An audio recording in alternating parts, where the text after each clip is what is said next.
ouais, frère, t'es un ouf ou quoi? Dragon Ball Super, ça pète sa race, il y a Super Saiyajin Godo, il y a Super Saiyajin Godo, Super Saiyajin, il y a Super Saiyajin Godo, Super Saiyajin Kaioken, ça défonce ta race, Dragon Ball Super, ça te sert à trop. Arrête, ouais. Non mais vas-y, toi t'es trop un kikou là, quoi, j'ai envie de te dire Dragon Ball GT c'est le voyage quoi. Bon, vos gueules, vous racontez que de la merde de toute façon. Ah non mais moi ça m'a grave saoulé ce débat stérile. Et non pas que le sujet il soit pas intéressant, hein, loin de là. Mais plutôt parce que les gens ils savent pas faire la part des choses. Parce que je te jure, il y a des gens quand ils parlent de Dragon Ball Super ou de Dragon Ball GT, les mecs, t'as l'impression qu'ils sont investis d'une mission divine quoi les gars. Tu dois aimer Dragon Ball Non Super. non mais je comprends, mais en fait tu vois... Si t'aimes Akira Toriyama, t'aimes Dragon Ball Super, t'as pas le choix. Ouais, non, je comprends ce que tu veux dire, Tu mais... fermes ta bouche dans ton Benz, si t'aimes Akira Toriyama, t'aimes Dragon Ball Super. Non, ouais, non mais... Non, je peux pas te laisser dire ça, écoute.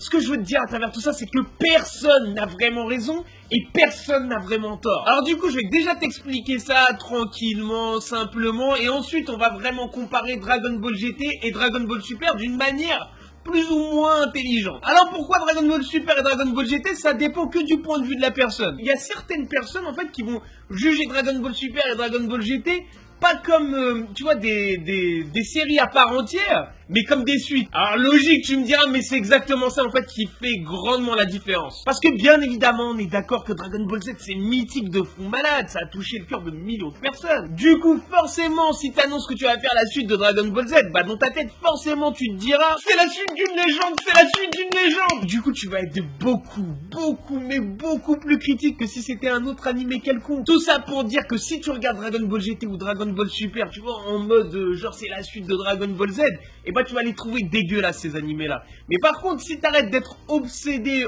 à te dire tiens c'est la suite de DBZ et tout, que tu les considères comme des animés à part entière, et bah comme par magie, bah je te jure que tu vas commencer à les apprécier. Alors une fois que t'as compris ça, il y a un autre critère à prendre en compte qui fout un peu la merde. Tout simplement, question, à quel âge t'as regardé Dragon Ball GT? Ah mais oui, c'est une bonne question, parce que tu vois, un gamin de 8 ans qui regarde Dragon Ball GT, il aura pas le même sens critique qu'un mec de 20 ans. Tu vois le délire? Parce que le gamin de 8 ans, il en a rien à péter, lui. Tu lui mets le logo Dragon Ball, tu mets des explosions, des Super Saiyan, il est content. Hein. Du coup, ce petit souci, en fait, il nous emmène vers 4 profils de personnes qui ont jugé pour la première fois Dragon Ball GT quand ils l'ont vu. Alors, number one, t'as les bûcherons visionnaires. En fait, c'est tous les mecs qui en fait, dès qu'ils ont vu Dragon Ball GT, ils l'ont jugé comme une suite. Et qu'ils l'ont dézingué de tous les côtés, quoi. Ils ont dit directement, c'est de la merde, on veut pas voir ça. Number 2, c'est les doubles faces, tu vois, c'est les mecs qui ont regardé Dragon Ball GT au début et qui ont kiffé, tu vois. Et en fait, le temps de se construire un esprit critique, et ben au bout de quelques années, ils se sont rendus compte que, tu vois, qu'ils aimaient pas trop, quoi. Alors du coup, ils ont retourné leur veste. Bon, on va pas se mentir, dans le tas, il y a aussi des moutons qui ont retourné leur veste pour faire comme tout le monde. Number 3, il y a les pragmatiques. C'est ceux qui ont jugé Dragon Ball GT comme une série à part entière, tu vois, et qui l'ont apprécié en tant que tel, tu vois, ils sont pas dit c'est Dragon Ball Z, c'est la suite de Dragon Ball Z, ils ont gardé un animé tout simplement, et ils ont kiffé. Ensuite, il y a les number 4, les number 4, comme tu veux, c'est les hypnotisés. Des gros relous de service de compétition, mon gars. Ces mecs-là, en fait, tu vas les reconnaître, hein. Ils ont un... En fait, on dirait qu'ils sont investis d'une mission, du genre, ils doivent absolument